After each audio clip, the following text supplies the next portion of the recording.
Seenaa baay'ee barumsa guddaa irraa argannuu fi akkasumas immoo seenaa nama gaddisiisu namni tokko yoo itti miidhame namni tokko immoo irraa barachuu kan danda'u jechuudha. Wal hubachuu dadhabuu fi wal dhaga'uu dadhabuu irratti seenaa baay'ee dhugaa barumsa guddaa qabu gaa'ila keessatti jireenya keessattuu. Tolee hordoftoota kiyyaa akkam jirtu fayyaa nagaa keessanii nagaa kee galata waaqayyoo warroonni maatiin hin taane maatiinaaf ta'u na jajjabeessaa. Isiniin jedha warroonni maatii taatan immoo laayik sheer gochuudhaan na wajjiniin taa'aa. Akkasumas immoo seenaa kana yeroo dhageessanii namootaaf illee sheer gochuu hin dagatiina namni irraa barachuu danda'a wanta ta'eef jechuudha. Yeroo ammaa kana keessatti jireenya gaa'elaa irratti ilmi namaa kan jeeqamaa jiru baay'inaan waan ta'eef seenaa kana akkuma dhageessanii sheer gochuudhaan na jajjabeessaa isiniin jedha obboloota koo. Bu'aa dalgaa wal hubachuu jedha. Haadha manaa fi abbaa manaa baay'ee wal jaallatan tokkotu ture. Mucaa argachuu baay'ee barbaadu. Garuu wal fuudhanii hanga waggaa 10tti mucaa hin arganne. Turtii waggaa 10 booda akka carraa haadha manaasaa garaatti hafe. Waan nama gaddisiisu garuu ji'a 3 tureetti garaadhaa ba'e. Taateen kanatti baay'ee miidhamanii keessumaa abbaan manaa dandamachuu dadhabee waggaa 1 booda ammas garaatti hafe. Ammas ji'a 6 booda garaadhaa ba'e. Gaddi isaanii isa duraa irra dachaa dabale. Sammuun abbaa manaashii ni jeeqame. Namoonni itti yaa'anii jajjabeessanii. Sammuu isaanii erga deebi'ee waggaa 1 booda ammas garaatti hafe. Ji'a 9 booda miixuun ishii jalqabnaan hospitaala gashanii. Yeroo kana abbaan manaashii hojiidhaaf biyya biraa deemee ture. Yeroo abbaan manaa hojiidhaa dhufee mana seenu haati manaa isaa mucaa wajjiniin siree irra ciiftee jirti. Dooktorri tokkos fayyummaa isaanii ilaaluuf achi jira ture. Abbaan manaas taatee kana amanuu dadhabee humnaan ol gammadee fuula haadha manaasaa irraa garuu gammachuun in mul'atu ture. Dooktorichi baay'ee waan isaan gargaaruuf dooktoricha waliin fira ta'anii akkuma firaatti jiraachuu eegalani. Osuma akkanatti jiraachaa jiranii guyyaa tokko oduu hin taanetu abbaa manaatti odeeffame.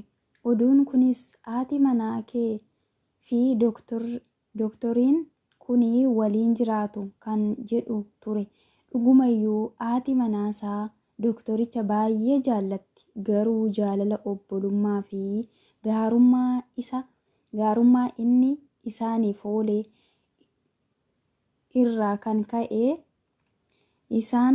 isaan booda abbaan manaa kunii haadha manaa isaatti jijjiiramuu jalqabe.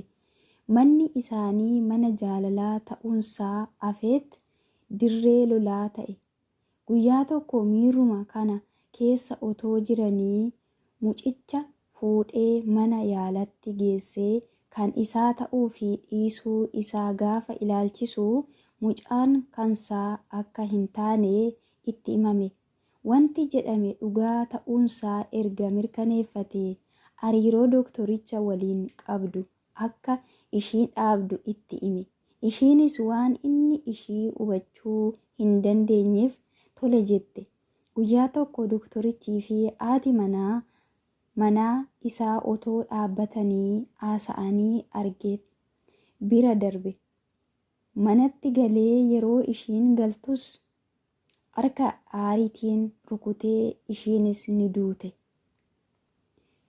Ergaa sirni awwaalchaa raawwate guyyaa muraasa booda dooktorichi mana deemee icciitii tokko abbaa manaa sunitti himuu eegale. Akkas jedhee jalqabe.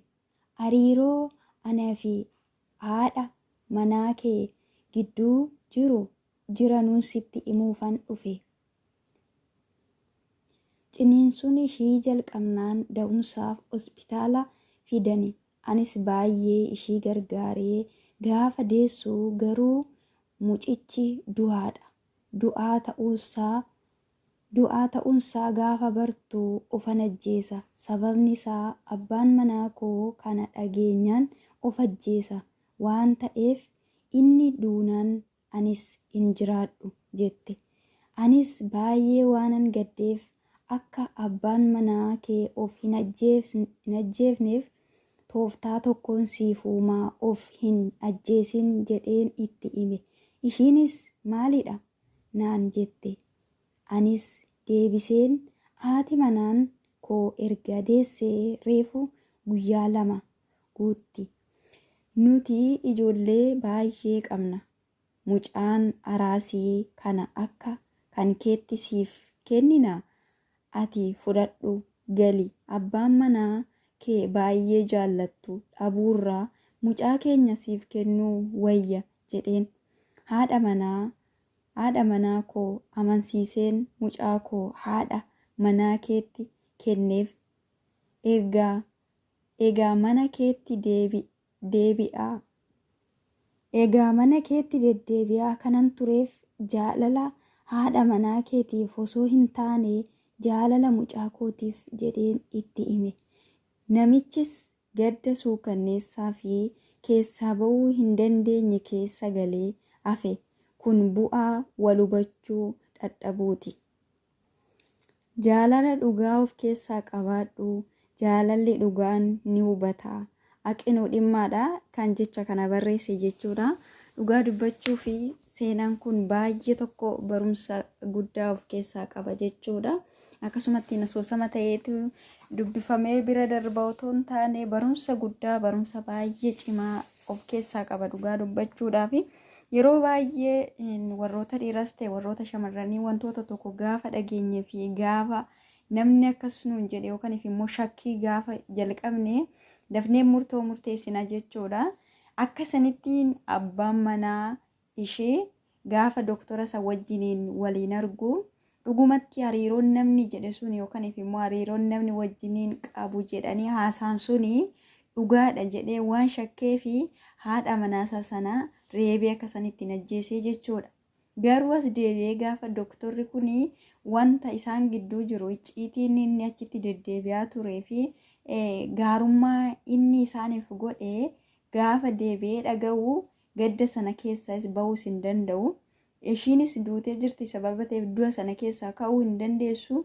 Wanta deebi'amee yookaan tolfamuu yookaan immoo sirrachuu hin dandeenyetu ta'ee jechuudha dhugaa dubbachuudhaaf. Namoota baay'ee bira jira wantoonni akkanaa kuni haasaan namoonni haasanii fi gochaan namoota wajjin wal bukkee qabanii ilaalanii gochaa suukanneessaa kan walirratti raawwachaa oolan waan baay'eetu jira jechuudha. Keessattuu yeroo ammaa kanatti gaa'ela keessatti jechuudha biyya keenya keessatti Itoophiyaa hin beektanii baay'eetti gaa'elli namaa diigamaa oola, baay'eetti gaa'elli namaa jeeqamaa oola. Sababiin isaa immoo irra caalatti wanta qabatamaadhaan ta'e tokko arganii otoo hin taane abaluu akkas jedhe hin jenne abaluu akkas ta'e hin jenne jecha namoonni haala ta'anii yookaan immoo olloon haala ta'anii haasa'anii namni sun dhaga'ee itti fayyadamee fudhateetoo ittiin hin jiraata yoo ta'e yookaan immoo fudhatee hojiirra hin oolcha yoo ta'e akka kanatti hin badiin taane uuma jechuudha. Namoonni baay'een kan wal miidhanii fi tokko wal hubachuu dadhabuu wanti sun dhugaadha moo dhugaa miti jedhanii wanta san irratti qorannoo otoo hin geggeessinii akkuma sammuu isaanii isaan yaachise sammuudhuma isaaniitti of amansiisanii wanta akkasii kana kan raawwatan meeqatu jira jechuudha dhugaa dubbachuudhaaf. Seenaa kana yookaan immoo barreeffama kanan dubbisee amma ka'e kanarraa wanta tokko barachuu dandeessu jedhee kan abdii qaba. Shamarranis ta'ee keessattuu dhiirota wanta guddaa tokkorraa barachuu dandeessu dhugaa dubbachuudhaaf. Kanaafiyyuu seenaa kanarraa namni barachuu danda'a jettanii yoo yaaddanii yoo keessan jiraate sheer gootanii obboloota keessan biraan akka geessaniin isin gaafadha. Seenaa kanarraa akka isaan baratanii barreeffamni kun gabaabaadha ta'uti garuu wanta baay'ee achi keessatti akka namni hubatu nama taasisa jechuudha. Daqiiqaa muraasa gidduutti kanatti dubbistee kanatti barreessite wanta waggaa meeqa keessatti namni itti fayyadamuu danda'u ta'a jechuudha. Kanaafiyyuu hiriyoota keessaniif sheerii godhaa, namoota keessaniif sheerii godhaa. Tarii namni biraa gaa'ela isaarratti jeeqamuu danda'a, jireenya karaa biraatiin jeeqamuu danda'a. Kana ilaalee keessa dhaabatee wanti kun dogoggoraa laata jedhee wanta sana yookaan immoo wanta keessa jiru sana hubatee dhiisuu danda'a wanta ta'eef jechuudha. Innaa kanan isiniin jedhaa hordoftoota kiyyaa baay'een isin jaalladha, baay'een isin kabajaa. sheerii naa gochuu hin dagatinaa. Barumsa kana namni akka irraa baratuuf isiniin jedha. Obboloota koo waan amma ammaatti na wajjin turtanii waan na dhaggeeffattaniif guddaa galatoomaa. Amma viidiyoo biraatti walitti deebinuti turtii gaarii naa qabaadhaa.